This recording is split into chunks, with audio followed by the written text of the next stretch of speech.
Shalom Bapak Ibu yang terkasih dalam nama Tuhan Yesus Kristus. Kebenaran kita hari ini 12 Oktober 2022 berjudul Kemapanan Hidup. Sejak kecil, cara berpikir kita telah dibentuk oleh lingkungan, yaitu bagaimana memiliki sebuah kehidupan yang mapan. Mapan artinya kokoh, tidak goyah, stabil, dan selalu berkeadaan baik. Biasanya, kemapanan diukur dari keahlian seseorang yang dapat menjadi modal untuk jabatan atau pekerjaan supaya memperoleh uang. Atau bagi orang tua untuk mempersiapkan warisan. Kemapanan lebih diteguhkan oleh prestasi, mengumpulkan uang, dan memiliki berbagai fasilitas. Lebih lengkap lagi, kalau memiliki kekuasaan atau memiliki relasi dengan pejabat tinggi untuk membuat hidup lebih aman dan terjamin. Filosofi hidup seperti ini sudah mengakar di dalam diri semua kita. Filosofi ini sudah menjadi belenggu dalam pikiran semua manusia, termaksud di dalamnya orang-orang Kristen. Sehingga dalam stadium atau level tertentu, karena kurangnya pengajaran yang diserap, kurangnya pergumulan dan pergaulan kita dengan Tuhan, kita tidak pernah memperkarakan bagaimana menyelenggarakan hidup seperti hidup Yesus. Sebab mengikut Tuhan Yesus bukan sekedar beragama Kristen, melainkan juga mengikuti jejaknya. Itulah sebenarnya martabat kita. The great man before God, atau yang biasa disebut menjadi orang besar dan mulia di hadapan Tuhan. Orang yang salah memahami kemapanan tidak mungkin menyelenggarakan hidup sesuai dengan moral Tuhan Yesus.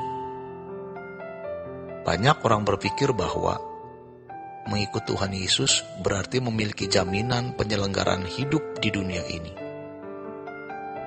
Hal ini dilandaskan pada keyakinan bahwa Tuhan bukan saja baik, melainkan juga kuat.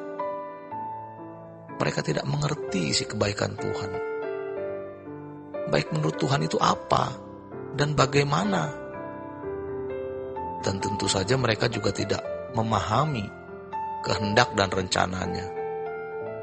Mereka berpikir dengan percaya kepada Tuhan, maka Tuhan akan memelihara hidup mereka seperti yang mereka idamkan. Banyak orang Kristen mau mengikut Tuhan Yesus dengan caranya sendiri, bukan dengan standar Tuhan atau Injil. Dan dunia kita ini semakin jahat, semakin jauh dari kebenaran orisinil yang diajarkan Tuhan Yesus.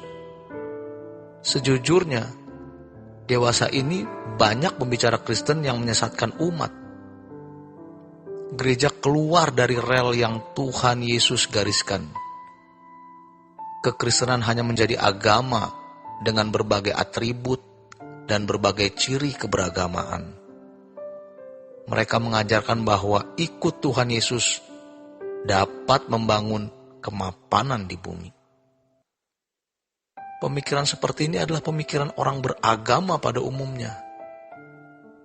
Mereka akan mempromosikan bahwa Allahnya benar, dan itu ditandai dengan kesuksesan mereka dalam karir, dalam berpolitik, dalam kekuasaan, makmur jasmani, dan lain-lain. Ini adalah pemikiran sesat, pemikiran orang beragama pada umumnya. Tanpa disadari, banyak orang Kristen yang berurusan dengan Tuhan hanya karena ingin membangun Firdaus di bumi. Tuhan bukan tidak mempedulikan kita, tapi Tuhan mengajak kita untuk memiliki kehidupan yang mapan di dalam Dia.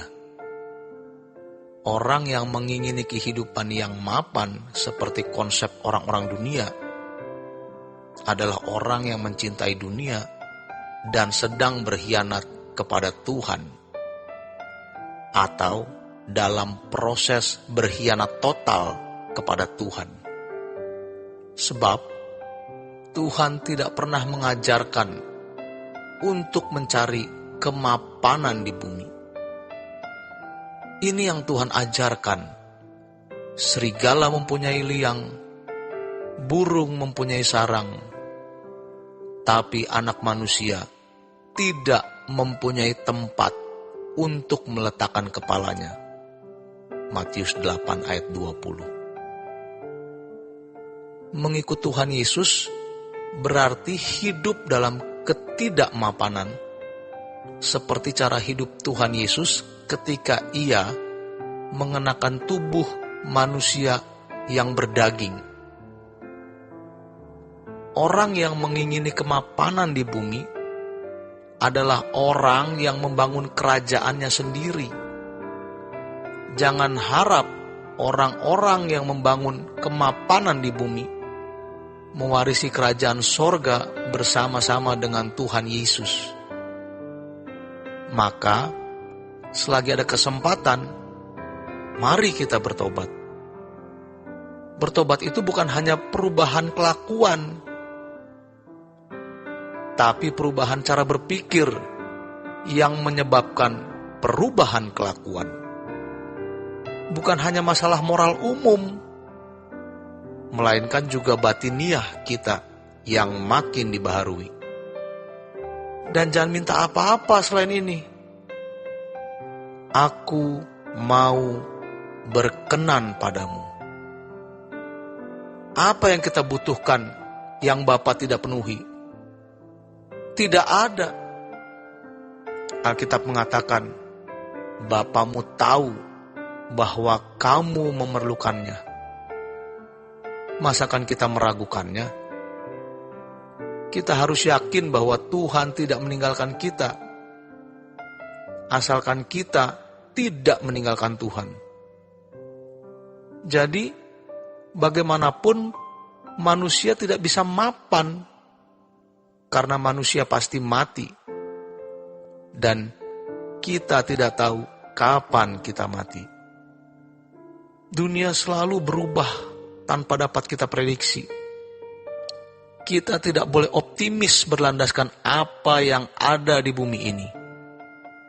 Optimisme kita hanya ada di langit baru dan bumi yang baru.